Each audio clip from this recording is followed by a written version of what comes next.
In today's video, I'm going to teach you how to leave a workspace in Slack. Perhaps you've found a workspace that's no longer relevant to you, or you're simply looking to declutter your Slack experience. Whatever your reason, we're here to guide you through the process in a simple, step-by-step manner. First things first, you'll need to open Slack. If you haven't installed the app on your device, you can easily access it via your web browser by visiting slack.com. Once you're there, you'll see the option to either download the app or proceed via the web client. Picking the right option depends on your preferences and the device you're using. For this guide, we'll assume you're already familiar with how to sign in. Once you've accessed Slack, the next step is to log into your account. If you're using a shared or public computer, ensure you're accessing a secure network to protect your data. You can log in by entering your email address and password. Alternatively, for a quicker sign-in, you can use the Google or Apple sign-in options, assuming you've connected those accounts previously.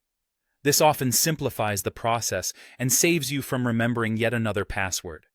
After you've successfully logged in, you'll see a list of workspaces on the left side of your Slack homepage.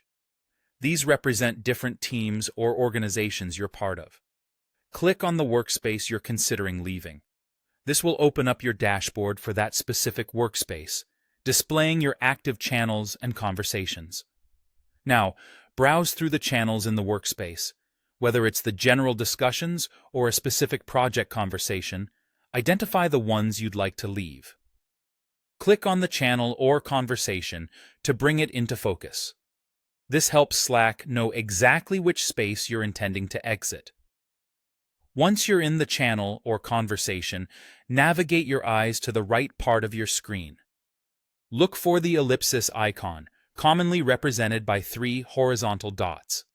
It tends to hold a variety of channel-specific options. Click on it, and you'll see a drop-down menu. In this menu, seek out the option that reads Leave Nashtar, followed by the channel name. Sometimes it may just say Leave, depending on your connectivity and updates from Slack. Clicking this will prompt a confirmation message from Slack. It's usually a safeguard to prevent accidental exits, asking you to confirm your choice. Once assured, go ahead and click to leave the channel. And there you have it. You've successfully learned how to navigate and leave a Slack workspace. It's a straightforward process that can help keep your virtual work environment tidy and organized, focusing only on what you need. If this guide proved useful, feel free to explore more of our content for additional tools and tips to enhance your tech proficiency. Thank you for tuning in, and see you in the next video.